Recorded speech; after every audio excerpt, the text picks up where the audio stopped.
As sunset dawns upon the mountains, some drones are still shuttling assiduously. While hanging onto them are nothing but bundles of freshly picked bananas. The video of drones and the dangling bananas has gone viral on Chinese social media. Many netizens exclaimed, "So this is how we use drones now?" Actually, this is not the drone's debut in China's agriculture. Since the first commercial plant protection drone in 2010, drones have played an increasingly pivotal role in this field, most often shouldering protection work such as pesticide spraying, just like its initial role in agriculture. Huang Rixie, a farmer from Guangxi province, tried drones for the first time last year for the end-to-end plant protection of his mangoes, which turned out to be a pleasing experience. What used to take 4 days and 6 workers was finished within 1 day by drones.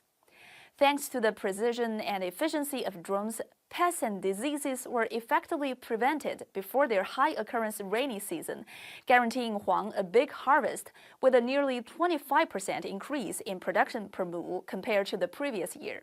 Besides, using drones instead of manpower can effectively protect farmers from the poisonous effect of pesticides. According to a drone pilot from Yunnan, when people spray pesticides manually, they must wear layer after layer for protection, with face masks and hats on. When the heat is growing, it's hard to keep garments on. Many workers are also allergic to the chemicals. Now with a drone, all our troubles are gone. As the technology iterates, the need for the more customized and intelligent application of drones has also been rising. Nowadays, agricultural drones can be used in more scenarios, such as targeted sowing, fertilizing, monitoring plant growth, as well as sending alarms and rescuing. What we mentioned at the beginning is using drones for transportation.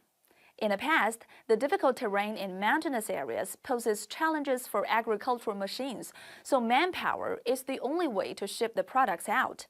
Such low efficiency is compounded by the risk of injury. The carriers tend to be fairly aged, and too heavy a bag may lead to faults that cause harm to both people and fruits. But with drone transportation, the chances of bruising fruits went down by 2/3.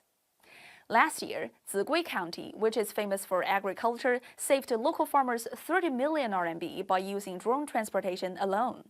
Technology has brought welfare to the people. Up flew bananas and oranges, and down went the weight on people's backs in mountains. Drop down were seeds, fertilizers, and pesticides, and soaring high are yields, efficiency, and profits. The advent and now prevalent application of drones have meant more methods and opportunities for those in the agricultural sector, both traditional and new. In 2024, the low-altitude economy was written into the report on the work of the government for the first time. It indicates continuous efforts in this regard, supporting the high-quality and integrated development of the low-altitude economy that has lit up other fields, including agriculture. So much for today. I'll go find out if my bananas came by drones. Thank you for watching. I'm Su Lu in Beijing.